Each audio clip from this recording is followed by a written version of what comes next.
Okay, picture this. You're at the end of a really great trip, right? And you're saying goodbye to these new friends you've made.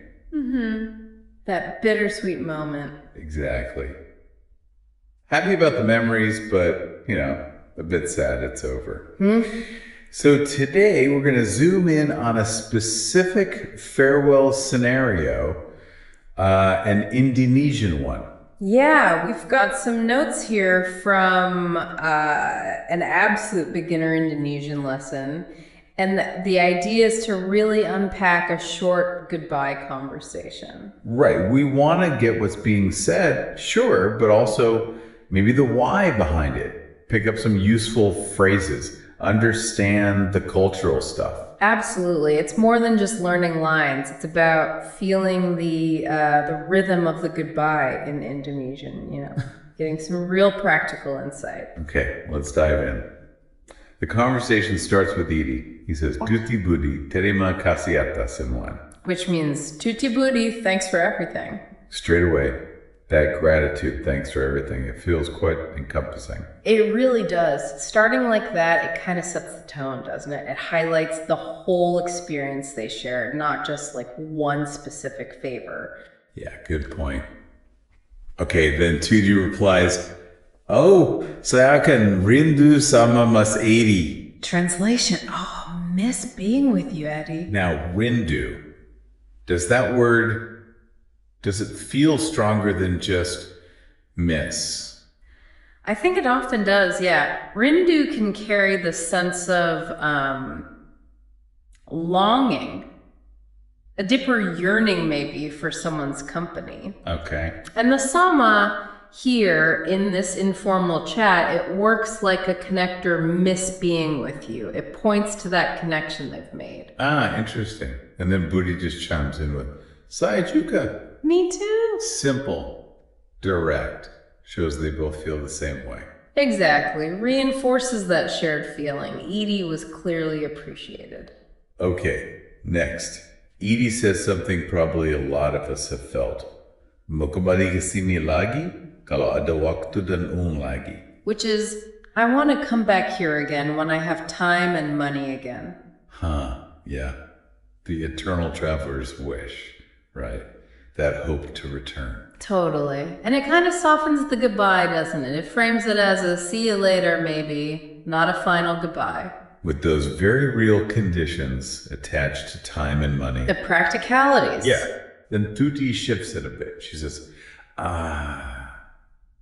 mas harus masuk gerbang sekarang sama jalannya. Right. You have to go to the gate now. Goodbye. Yeah. And here's our first formal farewell. Selamat jalan. Okay, so Selamat jalan. What's the specific deal with that one? Well, crucially, it's said by the person staying behind to the person who's leaving. It's like wishing them a safe journey. Safe journey. Got it. And the ya at the end. Well, the ya just softens it, makes it warmer, friendlier, less like an order, more like a kind send-off. Nice. Okay. Edie's reply is, Selamat tinggal sampai bertemu lagi ya. Meaning, goodbye until we meet again. Yeah. So now we get Selamat tinggal. Which is the flip side. Exactly. Selamat tinggal is what the person leaving says to those staying, like stay safely. Okay, so selamat jalan for the travelers, selamat tinggal for those staying. You got it. And then he adds sampai bertemu lagi until we meet again.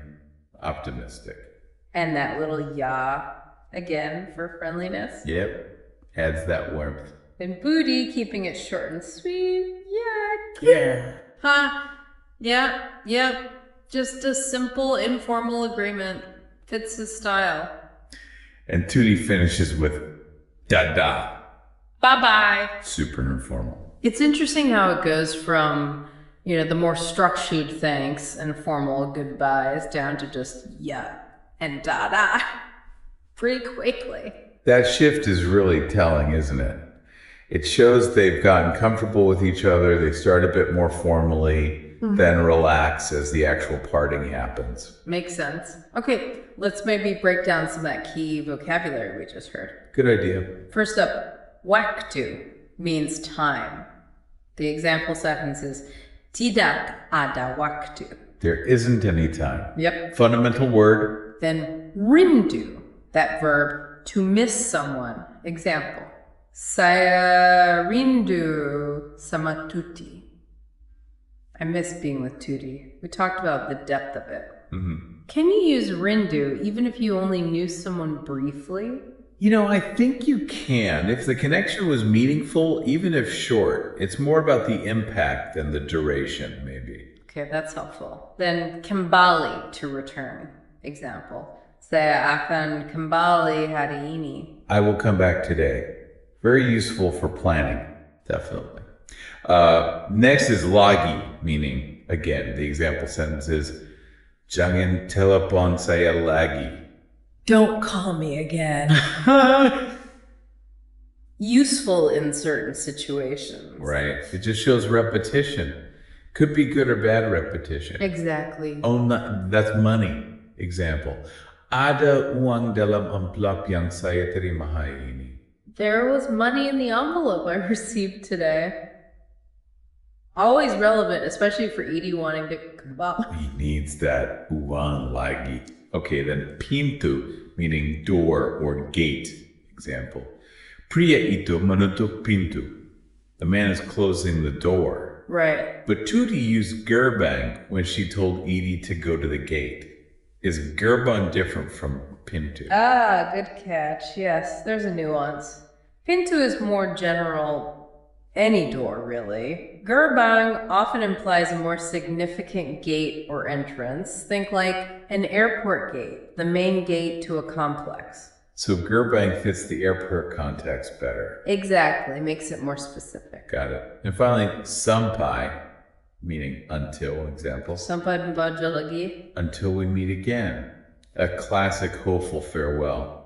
Okay, so let's revisit that grammar point, the difference between Selamat jalan and Selamat tinggal. We sort of covered it, but it's quite specific. It really is a key distinction in formal Indonesian goodbyes. So, Selamat jalan, have a safe journey. The person staying says this. Correct. You're wishing the traveler well on their way, focusing on their safety during the journey. Ingsel, Selamat tinggal, stay safely. This is from the person leaving, like Edie did. Yep. It's the reciprocal wish, acknowledging those you're leaving behind, hoping they stay safe while you're gone. It's quite polite, that symmetry. It really is. And then, of course, contrasting with all that is Tuti's final da-da. Right. Back to total informality. Shows the relationship is relaxed. Okay, shifting gears a bit. The notes mentioned something really interesting culturally. Ole, ole. What's that about? Ah, ole. Yeah, this is a big one in Indonesia. It basically means souvenirs or gifts, but it's more than just, picking up a keychain. Well, it's kind of an expected custom. When you travel, you're generally expected to bring back ole for your family, friends, even colleagues sometimes. Expected. Like, it's rude if you don't. It can be seen that way, yeah. The notes even say not doing it could be considered rather shameful. It's about showing you thought of people while you were away, sharing a piece of your journey. Wow. So it really reinforces social connections. Absolutely. It's a tangible way of maintaining relationships and showing you care. It's deeply embedded in the social fabric. Does it matter what you bring?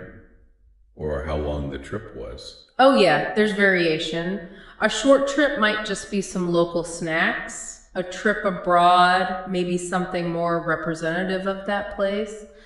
But the principle, bringing something back, that's the key thing. That's fascinating. Really different from just grabbing a souvenir if you feel like it. Definitely a stronger social expectation. Okay, one last quick point expressing thanks. We saw terima kasih atas semuanya at the start. The notes break down terima kasih itself.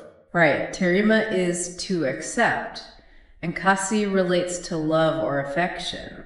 So it implies accepting something, like a gift or kindness, with genuine appreciation. And atas, meaning for this reason, not its usual meaning of above. Correct. In this context, atas links the thank you to the reason for the thanks. So, terima kasih atas, and then you add the reason. Like, semuanya for everything. Exactly. Or the other examples, terima kasih atas ayam goreng itu. Thank you for that fried chicken. Can't go wrong thanking someone for fried chicken. True. Or terima kasih atas datangannya. Thank you for coming. It's a really useful structure. Super practical, just plug in what you're grateful for. Pretty much. Okay, well that feels like a good place to wrap up. Hopefully you listening now have a much clearer picture of saying goodbye in Indonesian. Yeah, from the formal selamat jalan and selamat tinggal right down to dapat. Plus the key words and that really interesting cultural piece about ole ole. It's not just language, is it? It's the whole context. For sure. Even a simple goodbye opens up a window into cultural values, social norms. Which leads to a final thought for you to consider. Think about your own culture's farewells. What are the unwritten rules? The expected gestures? What little things carry weight when you say goodbye? How does it stack up against what we've just talked about with Indonesia? Yeah. It's always interesting to see those parallels and differences in everyday moments. Something to chew on. Thank you for watching this video. Hopefully useful. Don't forget to like and subscribe.